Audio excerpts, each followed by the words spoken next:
Good morning everyone. બધા સ્વસ્થ થઈશો અને ઘરમાં જઈશો.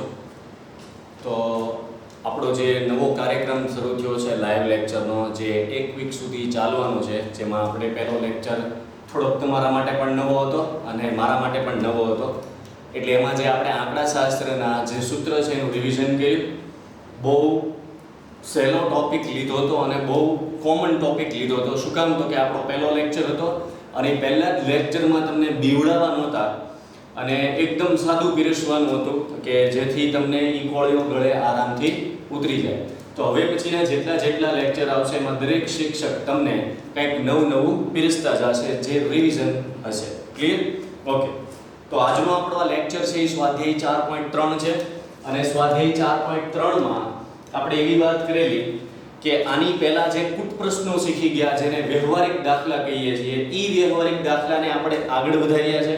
કારણ કે સ્વાધ્યાય 4.3 માં પહેલો બીજો જે પૂર્ણ વર્ગની રીત છે, અવયવીકરણની રીત છે, ઈ અત્યારે આપણે નથી લીધી. ઈ સ્વાધ્યાયમાં સીધા આપણે કુટ પ્રશ્ન છે ઈ જ પ્રશ્નથી શરૂ કરેલું છે.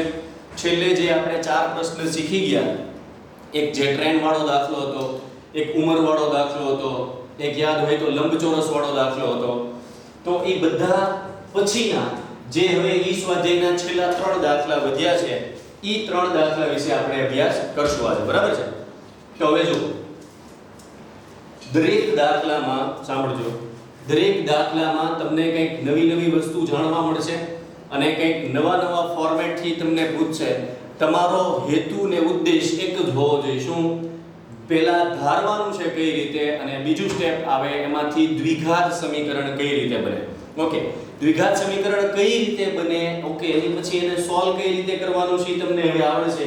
એટલે આમાંથી હવે જે છેલ્લે દ્વિઘાત સમીકરણ બને એ તમારે જાતે સોલ્વ કરવાનું થશે. કારણ કે આટલા બધા દાખલામાં આપણે દ્વિઘાત સમીકરણ બનાવ્યા અને એને કેવી રીતે સોલ્વ કરાય એ પણ જોઈ લીધું. તો હવે એટલું તો તમને આવડે. બરાબર છે? ચલો, તો આજના લેક્ચરનો આપણે પહેલો દાખલો સ્ટાર્ટ કરીએ છીએ, જે છે 9મો. પાણીના બે નળ એક સાથે 9.3 કલાકમાં એક ટાંકી ભરે છે. જો હવે તમને એમ કહી શકે 10 કલાકમાં ભરે છે, 15 કલાકમાં ભરે છે, 20 કલાકમાં ભરે છે, પણ એ હાથે કરીને તમને કન્ફ્યુઝ કરવા એ આવા આંકડા આપશે. એક પૂર્ણાંક છે ને એક અપૂર્ણાંક છે. આગળ વાંચીએ. મોટા વ્યાસ વાળો નળ, સાંભળજો, મોટા વ્યાસ વાળો નળ ટાંકી ભરવા માટે નાના વ્યાસ વાળા નળ કરતા 10 કલાક ઓછો સમય લે છે. એટલે આપણને એટલી તો ખબર પડી ગઈ કે એક ટાંકી છે જ્યાં બે નળ મૂકેલા છે અને ઈ બે નળમાં એક નળ નાનો છે અને એક નળ મોટો છે. અને મોટો નળ છે ઈ નાના નળ કરતા, સાંભળજો, મોટો નળ છે ઈ નાના નળ કરતા 10 કલાક ઓછો સમય લે છે. તો આનું આ વાક્ય હું એમ બોલી શકું ને કે નાનો નળ છે એ ટાંકી ભરવા માટે મોટા નળ કરતા 10 કલાક વધુ સમય લે છે. ઓકે, તો સવાલ શું છે એનો?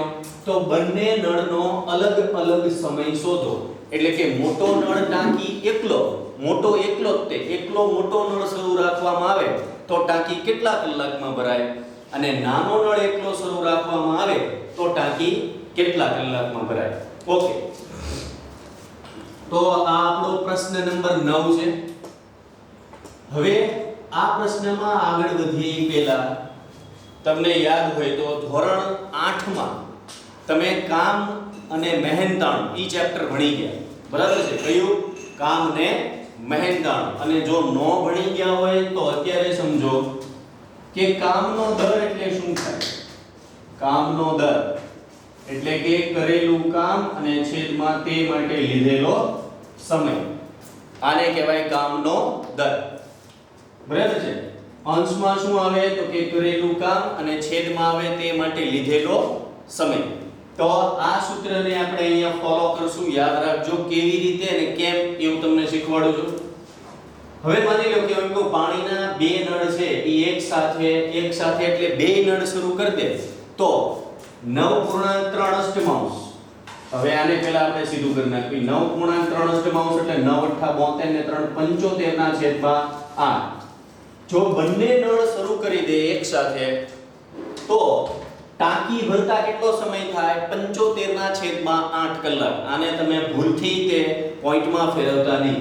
બંને નળ એક સાથે શરૂ થાય તો 75/8 કલાકમાં ટાંકી ભરાઈ જાય. પણ આપણને શું કીધું છે? બંને નળનો અલગ અલગ સમય જોઈએ છે.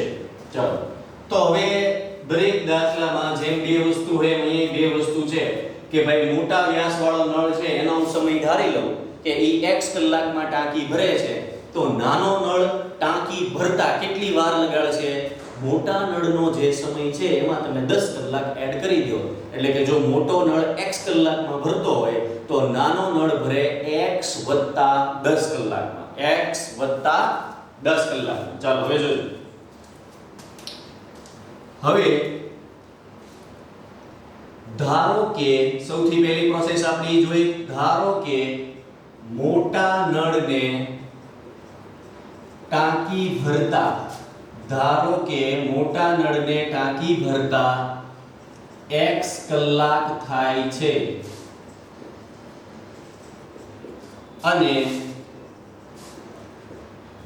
નાના નળને ટાંકી ભરતા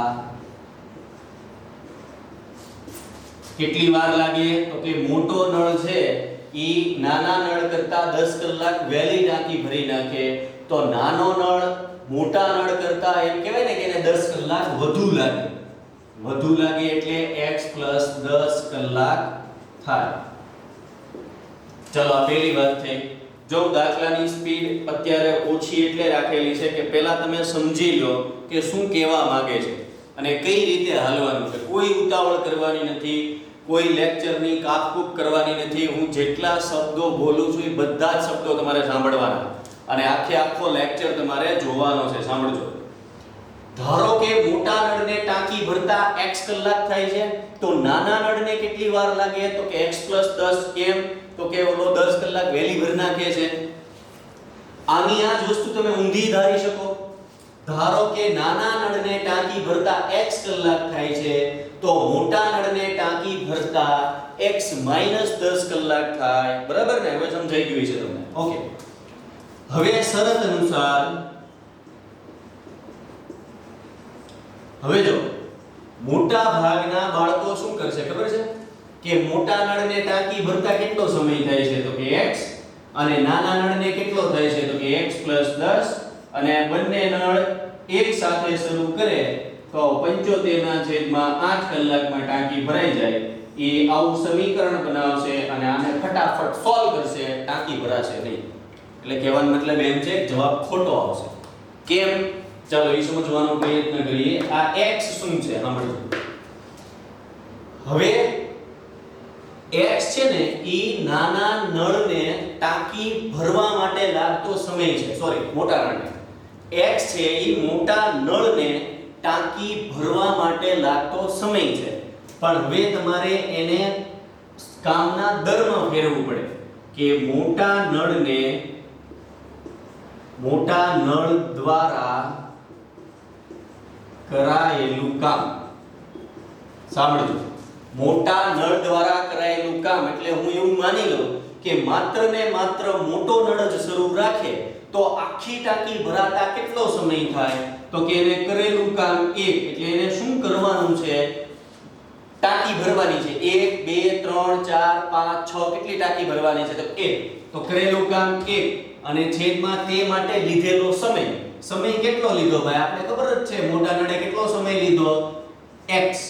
તો આ એનું કામ થશે 1/x. સાંભળજો ફરીવાર. આવું શું કામ કર્યું? તો કે મોટા નળ દ્વારા કરાયેલું કામ. એટલે એનું કામ એટલે શું? એક જ નળ હું શરૂ રાખું મોટો અને આખી ટાંકી ભરવાની હોય તો એને ટાંકી ભરવાનું એક કામ અને ઈ માટે ઈ કેટલો સમય લે? તો કે x. બરાબર? જો એવું લખેલું મોટા નળને ટાંકી ભરતા x કલાક થાય. ચાલો આગળ જઈએ. ઈ જ રીતે આપણે નાના નળ માટે વાત કરીએ. નાના નળ દ્વારા કરાયેલું કામ. હવે અમુક વિદ્યાર્થીને લાઈટ થઈ ગઈ છે કે હવે પછીનો જવાબ આવશે. ઓકે, નાના નળનું કામ એ એક જ તે ઈ જ ટાંકી ભરવાની છે, એક જ ટાંકી ભરવાની છે એટલે 1/માં શું આવશે? નાના નળનો ટાંકી ભરવાનો સમય. 1 ના છેદમાં x વત્તા 10 અને આ બંને જવાબ શેમાં આવે તો કે કલાકમાં. ઓકે, એટલે બસ આ જ ટ્વિસ્ટ હતું દાખલામાં કે તમે સીધું x વત્તા 10 કરો અને બરાબર લખી નાખો 75 ના છેદમાં 8 એટલે તમારો જવાબ ખોટો આવે. ઈ જે સમય છે ઈ માત્ર એનો સમય દર્શાવે, પણ આપણે શું કરવાનું છે, ઈ સમય દરમિયાન ઈ નળ દ્વારા થયેલું કામ, ઈ સમય દરમિયાન ઈ નળ દ્વારા થયેલું કામ એટલે કામનો દર, કામનો દર એટલે કરેલું કામ છેદમાં તે માટે લીધેલો સમય. મોટા નળે શું કામ કર્યું? એક કામ ટાંકી ભરવાનું, સમય x. નાના નળે શું કામ કર્યું? એક ટાંકી ભરવાનું એટલે 1 અને છેદમાં x વત્તા 10. ચાલો હવે આગળ જઈએ. ઓકે, હવે એમ કરી શકાય કે હવે એમ લખી શકાય કે હવે બંને નળ એક સાથે શરૂ કરવામાં આવે તો ટાંકી ભરાતા 75 ના છેદમાં 8 બરાબર. 9 × 8 = 72 ને 3 75 ના છેદમાં 8 કલાક થાય છે. તો એમ લખી શકાય કે મોટા નળ દ્વારા ટાંકી ભરાતા લાગતો સમય એટલે કે સમય એટલે એનું કામ શું છે? 1 ના છેદમાં x અને નાના નળ દ્વારા કરેલું કામ છે એ છે 1 ના છેદમાં x + 10 અને આ બંનેનો સરવાળો કરો. કેમ? બંને નળ એક સાથે શરૂ કરે છે એટલે. તો હવે સમય શું છે સાંભળજો, 75 ના છેદમાં 8. આ શું છે? મોટા નળનું કામ. આ શું છે? નાના નળનું કામ. તો સામે હું 75 ના છેદમાં 8 લખું? નહીં, 75 ના છેદમાં 8 છે એ તો એનો સમય છે, તો આપણે એને તે ફેરવવું પડે કામના દરમાં. તો ન્યાય મારે એવું કરવું પડે કે કરેલું કામ એક જ થયું ને, બે નળ દ્વારા એક જ કામ કરવામાં આવે છે, બરાબર? બે નળ દ્વારા એક જ કામ કરવામાં આવે છે અને એના માટેનો સમય છે 75 ના છેદમાં 8. ફરીવાર સમજો, પહેલા મેં જે ગોઈતું હતું ઈ અલગ અલગ કામ હતું. હવે તો કે બે કામને હું ભેગા કરું છું તો સામે બે કામનો સમય હોવો જોઈએ, ઈ કામના દરના ફોર્મેટમાં હોવો જોઈએ. એટલે કે બે નળ દ્વારા થયેલું કામ, બે નળ દ્વારા એક જ ટાંકી ભરવાની છે ને, એટલે એક અને છેદમાં એનો સમય 75 ના છેદમાં 8. છેદનો છેદ ક્યાં જાય? અંશમાં. એટલે અહીંયા તમારે લખવું પડે 8 ના છેદમાં 75. જો દાખલામાં કેટલા ઉતાર ચડાવ છે, બે જગ્યાએ તમે ગોથા ખાઈ જાઓ એટલે દાખલામાં જવાબ આવે નહીં, બરાબર? ચલો હવે આને સોલ્વ કરતા તો તમને આરામથી આવડે, પણ હું તમને દ્વિઘાત સમીકરણ સુધી પહોંચાડી દઈશ, બરાબર? ત્યાંથી પછી તમારે આગળ સોલ્વ કરવાનો થશે. ચલો ક્રોસ ગુણાકાર કરો એટલે x + 10 + x છેદમાં x અને x + 10 નો ગુણાકાર બરાબર 8 ના છેદમાં 75. તો હવે શું કરવાનું થાય તમારે? તો કે સજાતીય પદોનો સરવાળો કરો એટલે 2x + 10 અને છેદમાં x છે એ બંને સાથે ગુણાઈ જાય એટલે x² + 10x બરાબર 8 ના છેદમાં 75. હવે તો કે ફરીવાર ક્રોસ ગુણાકાર થશે. બીજું કોઈ સજાતીય પદ રહી નથી જાતું ની જોઈ લેવાનું પહેલા. નો રહી જાતું હોય તો ક્રોસ ગુણાકાર કરો. 75 ગુણાશે 2x + 10 સાથે અને x² + 10x ઈ ગુણાશે 8 સાથે. તો હવે શું થશે? તો કે 75 પેલા 2x સાથે ગુણાઈ જાય એટલે 75 × 2 કેટલા થાય? 150 અને x એમનેમ લાગી જાય વત્તા 750 × 10 એટલે 750. એવી જ રીતે 8 ને ગુણી નાખો એટલે થઈ જાય 8x² વત્તા 10 × 80x. શું જવાબ આવશે? 10 × 80x. એટલે પહેલા 8x² આરે ગુણાઈ ગયો ને પછી 8 10 સાથે ગુણાઈ ગયો એટલે 10 × 80. ચાલો હવે 8x² એમનેમ વત્તા 80x એમનેમ. 150 ને આમ જવા દો એટલે વત્તામાંથી ઓછા થઈ જાય. 750 ને આમ જવા દો એટલે ઈ તે વત્તામાંથી ઓછા થઈ જાય અને બરાબર પછી 0, બરાબર? પહેલા 8x² પછી વત્તા 80x એમનેમ છે. આ બંને પદને હું ઓલી કોર લઈ જાઉં છું એટલે વત્તા 150x ઈ માઈનસ થઈ જશે અને 750 વત્તા છે ઈ ઓછા થઈ જશે અને બરાબર પછી 0 તો 8x વર્ગ એમનેમ કેમ વર્ગમૂળનું એક જ પદ છે 80x વત્તા 150x ઓછા તો વત્તે ઓછે ઓછા 150 માંથી 80 જાય કેટલા વધે પહેલા 50 કાઢ નાખો એટલે 100 વધે હજી 30 કાઢ નાખો એટલે કેટલા વધે 70 અને મોટા પદની નિશાની સોરી અહીંયા મોટા પદની નિશાની આવશે અને મોટું પદ કયું છે 150 એની નિશાની હોય આને લાગુ પડશે માઈનસ અહીંયા શું થશે તો કે 750 બરાબર 0 ઓકે હવે હું તમને ડાયરેક્ટ એમ કહું છું કે 750 ગુણ્યા 8 અને બાદબાકી કરતા 70 લાવવાના એવી બે સંખ્યા એટલે કે 750 અને 8 ના ભાગ પાડી એવી બે સંખ્યાઓ શોધો કે જેની બાદબાકી શું થતી હોય 70 ક્લિયર ઓકે એની સિવાય હજી આપણે એક ઓપ્શન શીખવાડેલો છે કે કોઈ એવી સંખ્યા છે કે જે આ ત્રણેય વડે ભાગી શકાય તો ઈ કોમન કાઢી લો ચાલો મને 2 દેખાય છે એટલે હું 8x વર્ગ ભાગ્યા 2 કરું તો 4x વર્ગ થાય 70 ભાગ્યા 2 કરું એટલે 35x થાય અને 750 ના અડધા કેટલા થાય 700 ના અડધા 350 અને 25 ના 50 ના અડધા 25 એટલે 350 અને 25 કેટલા થયા 375 બરાબર પછી 0 ક્લિયર હવે શું કરવાનું તો કે હવે તમે હજી એવું વિચારી શકતા હોય કે કોમન નીકળે તો કાઢજો પણ મને નથી લાગતું અહીંયા 5 છે અહીંયા 5 છે અહીંયા 4 છે એટલે હવે કઈ કોમન નીકળે નહીં તો હવે તમારે સિમ્પલ એક સરસ મજાની પ્રોસેસ કરવાની થાય કે 375 ગુણ્યા 4 કરો ગુણાકાર કરવાની જરૂર નથી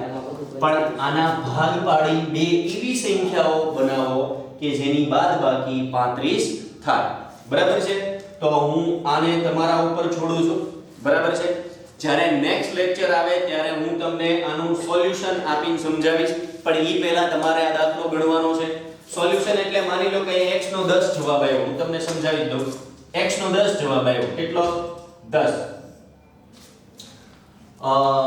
સોરી x નો 10 નહીં આપણે જવાબ રાખીએ 30 માની લો કે x નો 30 જવાબ આવ્યો તો આનો મતલબ શું થશે મોટા નળને ટાંકી ભરતા 30 કલાક થાય મોટા નળને ટાંકી ભરતા 30 કલાક થાય તો હવે નાના નળનું સેટ કરીએ કોક નિયમનો ભાગ નાના નળને કેટલી કલાક થાય એની કરતા 10 વધુ એટલે છેલ્લે જે જવાબ આવે ઈ જવાબમાં મોટા નળને ટાંકી ભરતા 30 કલાક થાય તેથી નાના નળને ટાંકી ભરતા 40 કલાક થાય આવા સરસ મજાના બે વાક્ય લખવાના તો જ તમારો જવાબ પૂર્ણ ગણાશે માત્ર x નો જવાબ લખશો એ પૂર્ણ ગણાશે નહીં બસ આટલું જ કરવાનું હતું તો પછી તમે કરી નાખજો તો મારે નેક્સ્ટ લેક્ચરમાં સમજાવવાની જરૂર નથી ક્લિયર જો ન સમજાય તો પ્લીઝ લેક્ચરને રિવાઇન્ડ કરો અને ફરીવાર જો કે મેં કઈ કઈ વસ્તુઓનું ધ્યાન રાખવાનું કીધું છે બરાબર છે ચાલો તો હવે આપણે આપણા નેક્સ્ટ લેક્ચર તરફ જઈએ સોરી દાખલા તરફ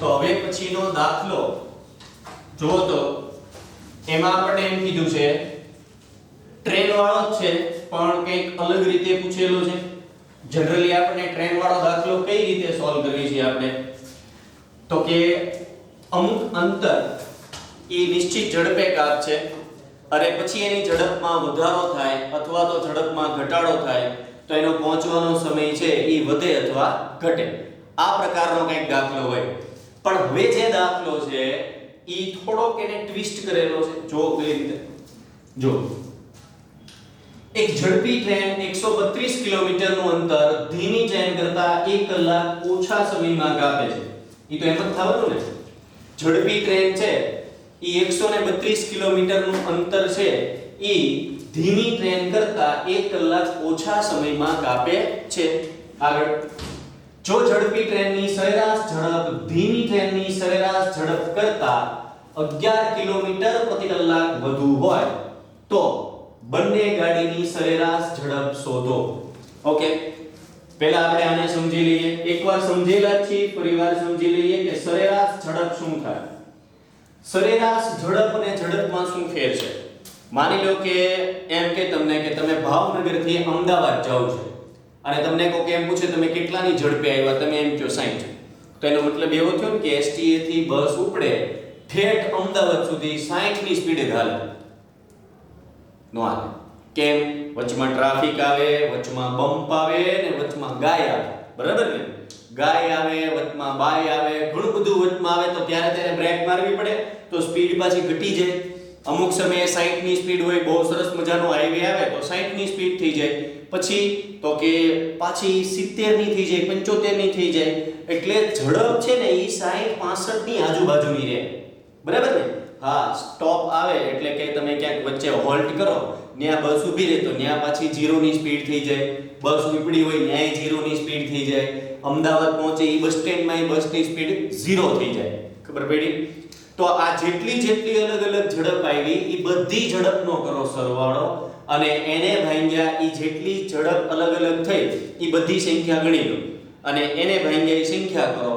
જે જવાબ આવે એ 60 ની આજુબાજુ આવશે અને એ જવાબને કહેવાય સરેરાશ ઝડપ. ટૂંકમાં સરેરાશનો મતલબ શું થાય? મધ્યક. શું થાય? મધ્યક. મેં બધી ઝડપનો સરવાળો કરી લીધો, બરાબર છે? મેં બધી જ ઝડપનો સરવાળો કરી લીધો અને છેદમાં એ જેટલી ઝડપ છે એની સંખ્યા લખી નાખી અને જવાબ મારો 60 આસપાસ આવશે. એટલે એમ કહી શકાય કે 60 ની ઝડપે અહીંથી અમદાવાદ જાઓ તો ચાલે, બરાબર છે? તમે 3.5-4 કલાકમાં પહોંચી જાઓ. પણ 60 કિલોમીટર પ્રતિ કલાકનો મતલબ એવો નથી કે ઉપડે ત્યાંથી અમદાવાદ પહોંચે ત્યાં સુધી 60 ની ઝડપ રહે, નહીં. એ ઝડપ કઈ હોય? સરેરાશ ઝડપ. ઓકે, તો બસ આપણે એની જ વાત કરવાની છે. હવે પહેલો પ્રશ્ન એ છે કે ધારવાનું કઈ રીતે? હવે તમારી પાસે અહીંયા બે વસ્તુ છે, એક ધીમી ટ્રેનની ઝડપ છે અને એક ઝડપી ટ્રેનની ઝડપ છે. તો બસ એને જ ધારી લો. માની લો કે હું એમ કહું કે ધીમી ટ્રેનની ઝડપ x કિલોમીટર પ્રતિ કલાક છે તો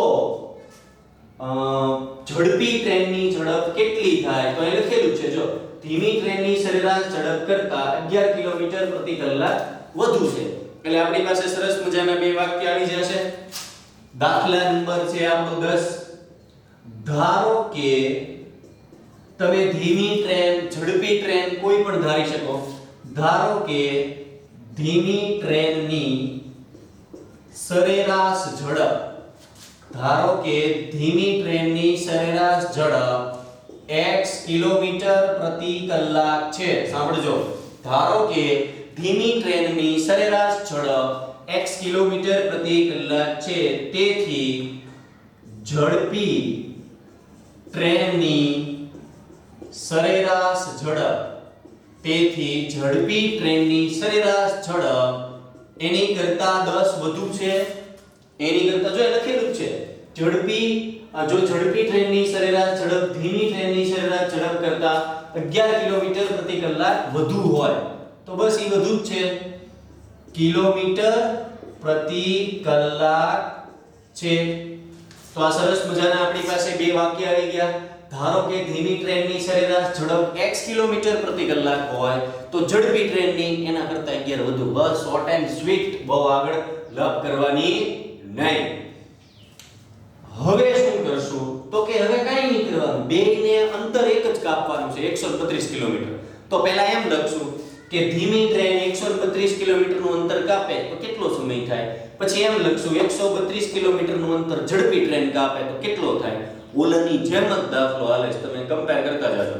ચાલો હવે અહીંયા શરત અનુસાર તો હવે શું થશે સાંભળજો. હવે તો કે હા, આપણે એક સરસ મજાનું સૂત્ર લખતા હતા, તમને જો યાદ હોય તો, ઝડપ બરાબર અંતરના છેદમાં સમય. તો હું સમયને કરતા બનાવું તો શું થાય? તો કે અંતરના છેદમાં ઝડપ, બરાબર ને? સમય બરાબર અંતરના છેદમાં ઝડપ. તો હવે મારે એવું વાક્ય લખવું છે કે પહેલા ધીમી છે તો ધીમી ટ્રેન દ્વારા 132 કિલોમીટરનું અંતર કાપતા લાગતો સમય. તો હવે તમને ખબર જ છે, અહીંયા આપણે સમયને કરતા બનાવી દીધો એનો મતલબ એમ થાય કે સમય જોતો હોય તો શું કરવું પડે, અંતરના છેદમાં ઝડપ. તો આપણું અંતર કેટલું છે 132 કિલોમીટર અને ઝડપ કોની લખશું એ લખેલું જ છે ધીમી ટ્રેનની. તો ધીમી ટ્રેનની ઝડપ શું છે x અને આ જવાબ સમય છે એટલે શેમાં આવે તો કે કલાકમાં. સેમ પ્રોસેસ હવે અહીંયા શું લખશું ઝડપી ટ્રેન. ઝડપી ટ્રેન દ્વારા 132 કિલોમીટરનું અંતર કાપતા લાગતો સમય કેટલો થશે તો કે અંતર એને એટલું જ કાપવાનું છો ભાઈ, અંતર ફેરવતા નહીં, અંતર એટલું જ કાપવાનું. પણ હવે એની ઝડપમાં વધારો થશે. કેમ? ઈ ઝડપી ટ્રેન છે તો અંતર એનું ઈતે ને સમય બદલાઈને આવશે ઝડપી ટ્રેનનો. એટલે કે x 10 અને આ સમય છે એટલે આન્સર આવે કલાકમાં. બરાબર? ઘણાને એમ થાય લે સમય હોય મિનિટમાં નો આવે, સેકન્ડમાં નો આવે, પણ આપણે જો સ્પીડ શેમાં છે કિલોમીટર પ્રતિ કલાક એટલે આન્સર ઈ શેમાં આવે કલાકમાં. હવે આ બંનેને ભેગા કરવા માટે એક સરસ મજાનું સમીકરણ બનવું જોઈએ. બરાબર છે? તો એ સમીકરણ કંઈક અહીંથી આવશે કે 132 કિલોમીટરનું અંતર ધીમી ટ્રેન કરતા 1 કલાક ઓછા સમયમાં કાપે છે. કોણ? ઝડપી ટ્રેન. તો હવે મારે એ નક્કી કરવાનું છે કે વધુ જવાબ કોનો છે અને ઓછો જવાબ કોનો છે. તો પહેલા હું વધુ રાખીશ માઈનસ ઓછું બરાબર જે વધઘટ થાય છે 1 કલાક. પણ 1 કલાક ક્યારે આવી હોય? વધુમાંથી ઓછું બાદ થાય તો જ તે. આની ડિટેલમાં ચર્ચા આની પહેલાના લેક્ચરમાં ને એની પહેલાના લેક્ચરમાં કરેલી છે જ્યારે ટ્રેન વાળો દાખલો આવ્યો ત્યારે કે તમારે આમાં હંમેશા બે માંથી વધુ જવાબ કયો આવે છે એ જોવાનો, એને પહેલા રાખવાનો માઈનસ ઓછો જવાબ એમ થવો જોઈએ. ઓકે ચાલો તો હવે 132 ના છેદમાં x એટલે આ ધીમી ટ્રેન છે. બરાબર છે? અને 132 ના છેદમાં x + 10 આ ઝડપી ટ્રેન છે. હું તમને એમને પૂછું કે 132 કિલોમીટર ના છેદમાં x લખ્યું છે ધીમી ટ્રેન કાપે છે. તો ધીમી ટ્રેન કાપે તો સમય વધુ લે ને. ટ્રેન ધીમે ધીમે હાલતી હોય તો સમય વધુ થાય. ઓકે. અને ઝડપી ટ્રેન છે ઈ 132 કિલોમીટરનું અંતર ઝડપથી કાપે છે તો ઈ સમય ઓછો હોય. એટલે આ સમય કેવો છે? વધુ છે. કેવો છે? વધુ છે. અને આ સમય કેવો છે? ઓછો છે. જો સાંભળજો, હું તમને કોઈ ટ્રીક આપીને સમજાવી શકું પણ એવી રીતે ગોખવું એની કરતા તમે સમજી લો તો એ તમને લોંગ ટાઈમ માટે યાદ રહેશે. આ ટ્રેન કેવી છે? ધીમી. તો ધીમે ધીમે હાલે પહોંચતા વધુ સમય લાગે. હા, એટલે આનો સમય વધુ છે. આ ટ્રેન કેવી છે? ઝડપી. તો એ ઝડપથી ચાલે તો સમય ઓછો લાગે. એ બે વ્યસ્ત ચલનમાં છે તો સમય ઓછો. બસ તો આપણે વધુ માઈનસ ઓછું બરાબર 1 કલાક કરવાનું છે. ચાલો તો વધુ આન્સર કોનો છે? 132 ના છેદમાં x માઈનસ 132 ના છેદમાં x પ્લસ 10 અને જે વધઘટ છે એ કેટલી છે તો કે 1 કલાક. ચાલો અહીંયા હું તમને દ્વિઘાત સમીકરણ સુધી પહોંચાડી દઈશ. 132 ના છેદમાં x પ્લસ 10 માઈનસ 132x છેદમાં x કૌંસમાં x પ્લસ 10 બરાબર 1. બરાબર? ચાલો 132 ની અંદર ગુણી નાખો તો 132 ગુણ્યા x એટલે 132x થાય. 132 ગુણ્યા 10 કરો તો એ એમને ખબર પડી જાય, ખાલી મીંડું જ લગાડવાનું છે. માઈનસ 132x છેદમાં શું આવશે તો કે અંદર આની ગુણી નાખો x વર્ગ વત્તા 10x. બરાબર? તો હવે બરાબર પછી તો કે એક જ લખવાનો છે, હજી અહીંયા કોઈ પણ પ્રકારનું પરિવર્તન થશે નહીં. તો વત્તા 132x માઈનસ 132x કેન્સલ થઈ જાય તો કે હા. હવે તો કે હવે આપણી પાસે અંશમાં શું વધશે? 1320. કેટલા વધશે? 1320. અને છેદમાં શું વધશે તો કે છેદમાં વધશે x વર્ગ વત્તા 10x અને બરાબર પછી 1. હવે આને અહીંયા ગુણી નાખો એટલે કે 1320 બરાબર x વર્ગ વત્તા 10x. 1320 ને ઓલી કોર લઈ જાઓ તો x વર્ગ વત્તા 10x વત્તા 1320 ઓલી કોર જાય તો એ થઈ જાય ઓછા 1320 થઈ જાય ને. કેમ? વત્તા છે ને ઓલી કોર જાય એટલે ઓછા થઈ જાય. તો બસ અહીંયા તમારે એવું વિચારવાનું છે કે 1320 ના કોઈ એવા બે ભાગ પાડો કે જેની બાદબાકી 10 થાય, એમાંનો જે પ્લસ જવાબ આવે, જે જવાબ આવે એ બંને જવાબને 0 સાથે સરખાવવાના અને એમાં જે જવાબ પ્લસ આવે એને તમારે કન્સિડર કરવાનો અને ઈ જવાબ થશે, માની લો x બરાબર 50 આવ્યા, કેટલો 50, તો છેલ્લે એવું લખવાનું આથી ધીમી ટ્રેનની સરેરાશ ઝડપ 50 કિલોમીટર પ્રતિ કલાક છે અને ઝડપી ટ્રેનની સરેરાશ ઝડપ 50 પ્લસ 10 એટલે 60 કિલોમીટર પ્રતિ કલાક છે. ક્લિયર? જેવો દાખલો પૂરો થાય હું વારંવાર તમને યાદ દેવડાવીશ કે છેલ્લે ઈ બે લાઈન લખવાની છે, ઈ જ તમારો ફાઇનલ જવાબ ગણાશે જ્યારે કુટ પ્રશ્ન ગણતા હોય ત્યારે. માત્ર તમે x નો જવાબ લખી નાખો એમ ચાલશે નહીં. ક્લિયર? ચાલો આ દાખલો ઓલા દાખલા જેવો જ હતો એટલે તમને જલ્દીથી સમજાઈ ગયો છે. હવે પછીનો જે દાખલો છે એ સરસ છે અને થોડોક અટપટોય છે. બરાબર છે? આપણે જે લેક્ચર લીધા એમાં એક એક દાખલો એવો અટપટો લીધો છે. અટપટો એટલે જલ્દી સમજાય નહીં કે શું કરવાનું છે, હળ ન હુજે. બરાબર ને? ક્યારેક થાય ને એવું, હળ ન હુજે શું કરવાનું છે.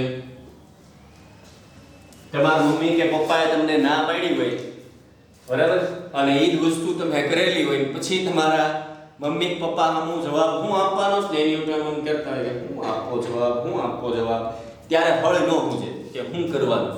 ચાલો એવું જ કંઈક થવાનું. જો હવે અહીંયા એમ કીધું છે કે બે ચોરસના ક્ષેત્રફળનો સરવાળો, સાંભળજો, બે ચોરસના ક્ષેત્રફળનો સરવાળો કેટલો છે? 468 મીટર સ્ક્વેર. ક્ષેત્રફળ છે એટલે મીટર વર્ગ છે, મીટર સ્ક્વેર. તેમની પરિમિતિનો તફાવત, બીજું વાક્ય, તેમની પરિમિતિનો તફાવત 24 મીટર છે, તો બંને ચોરસની બાજુઓની લંબાઈ શોધો.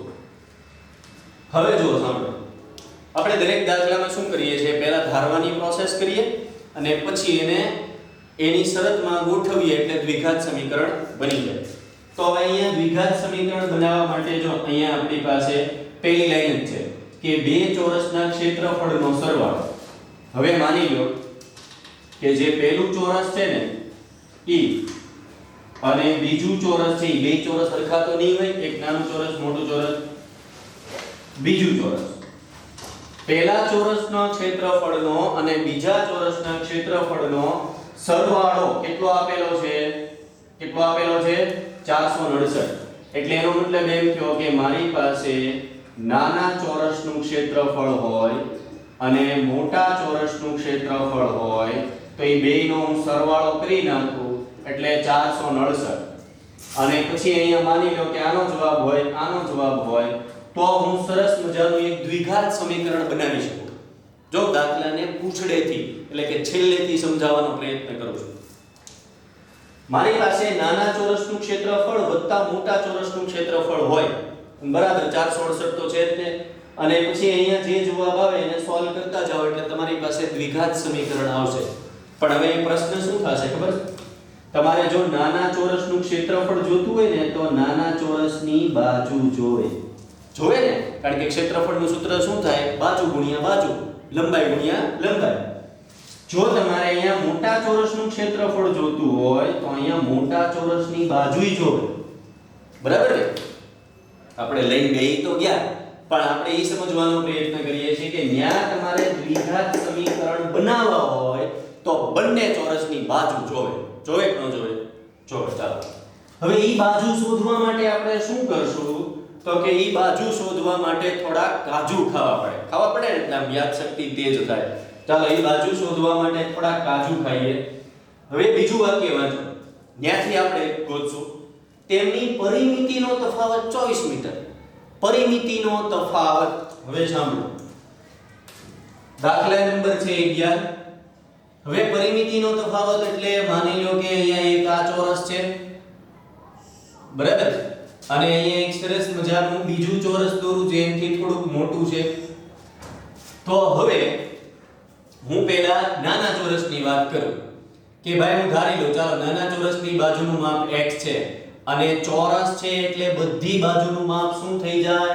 તો કે 4x કેટલું થઈ જાય 4x ઘડીક મોટા ચોરસમાં નથી પડવું કોઈ કહેતા નહીં મોટા ચોરસને આ ધાર લ્યો ને આ ધાર લ્યો નહીં સાંભળો પહેલા નાના ચોરસની વાત ચાલો તો અહીંયા પહેલા લખું છું સાંભળજો ધારો કે નાના ચોરસની બાજુની લંબાઈ x મીટર છે ધારો કે નાના ચોરસની બાજુની લંબાઈ x મીટર છે કેમ તો કે જવાબ જો મીટર વર્ગ મીટર એમાં આપ્યો છે એટલે આપણે મીટર રાખવું પડે તો હવે છે ને બાજુ આવી ને તો પરિમિતિમાં આવ્યો છો બીજું વાક્ય લખું ની પહેલા તેથી સાંભળજો તેથી નાના ચોરસની પરિમિતિનો મતલબ થાય ચારેય બાજુનો સરવાળો x x x x એટલે 4x બહુ x નથી કરવું એટલે સીધા 4x 4x મીટર થાય હવે સાંભળજો હવે ઘણા એમ કહે છે સાહેબ હવે મોટા ચોરસની છે ને હમણાં ફટાફટ જડી જાય કેટલી થાય તો કે x 24 નહીં સાંભળો બીજું એમ નહીં જડે આપણે કેમ પહેલા પહેલું વાક્ય લખી નાખતા હતા અને બીજું વાક્ય લખી નાખતા હતા એમ ડાયરેક્ટ બીજું નહીં મળે જો મારી પાસે ચાલો નાના ચોરસ અહીંયા છે આપણે જરૂરિયાત હતી નાના ચોરસની બાજુ ઈ તો આવી ગઈ કેટલી છે x અને એના ઉપરથી મેં પરિમિતિ મેળવી લીધી કેટલી છે 4x હવે શરત અનુસાર હવે આપણને કંઈક એવી શરત આપેલી છે કે નાના ચોરસ અને મોટા ચોરસની પરિમિતિનો તફાવત 24 મીટર છે તો હવે હું એમ લખું નાના ચોરસની પરિમિતિ માઈનસ મોટા ચોરસની પરિમિતિ બરાબર 24 નહીં આપણે આની પહેલા વાત થઈ ગઈ છે જવાબ હંમેશા તમારે મોટામાંથી નાનો બાદ કરવાનો અને અંતથી તમે જો આ જવાબ કેવો છે પ્લસ તો મોટામાંથી જ નાનું બાદ થયું હોય તો મોટાનો મતલબ છે મોટા ચોરસની પરિમિતિ બરાબર ને મોટા ચોરસની પરિમિતિનો જવાબ મોટો જ હોય માઈનસ નાના ચોરસની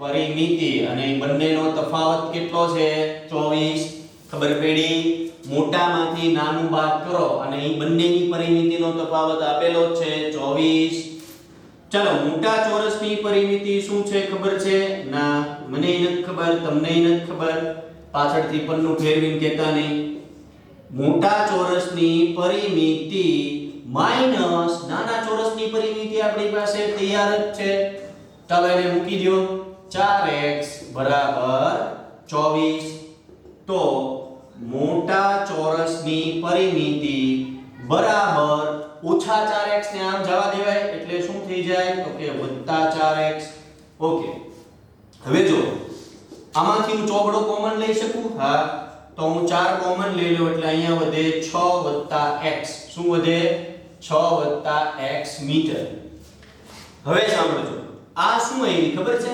મોટા ચોરસની પરિમિતિ આવી શું આવ્યું પરિમિતિ હવે મારે એની ઉપરથી મોટા ચોરસની બાજુ જોતી હોય તો એના ઉપરથી મારે મોટા ચોરસની બાજુ જોતી હોય તો મોટા ચોરસની બાજુ હવે જો હું તમને એમ કહું કે એક ચોરસ છે જેની બધી બાજુના માપ બધી બાજુના માપ નહીં પરિમિતિ 40 છે તો તમારે આની બધી બાજુના માપ જોતા હોય તમે શું કરો ભાગ્યા 4 એટલે 10 તો આ બધી બાજુના માપ કેટલા થઈ ગયા 10 ટૂંકમાં તમે પરિમિતિ ભાગ્યા 4 કરો એટલે બાજુના માપ આવે હા તો મોટા ચોરસની બાજુ કઈ રીતે આવશે તો કે એની જે પરિમિતિ છે એના છેદમાં કેટલા મૂકી દેવાના 4 તો આ 4 કોમન ઉડાડી દો એટલે x 6 મીટર થાય બરાબર છે તમે 4 ઉડાડી દો એટલે જવાબ આવશે x 6 મીટર હવે છે ને આપણે જે વસ્તુનું કામ છે ને હવે હું એને ઇન્ડિકેટ કરું છું આપણે કામ પડશે નાના ચોરસની બાજુની લંબાઈ આપણી પાસે છે બીજું કામ પડશે મોટા ચોરસની બાજુની લંબાઈ આપણી પાસે છે હવે જો મેં લંબાઈ હું કામ મેં આટલી બધી લકડી લંબાઈ શોધી ઈ તમને પહેલા સમજાવ્યું પિક્ચરના નંબરિયા પડ્યા ત્યારે કેમ બરાબર એટલે હવે આપણે ઈ શરતનો ઉપયોગ કરશું કે હવે b બીજી શરત અનુસાર સાંભળજો હવે બીજી શરત અનુસાર નાના ચોરસનું ક્ષેત્રફળ નો વર્ગ એમ જ કીધું છે જો બે ચોરસના ક્ષેત્રફળનો સરવાળો વર્ગ નથી કરવાનો નાના ચોરસનું ક્ષેત્રફળ વત્તા મોટા ચોરસનું ક્ષેત્રફળ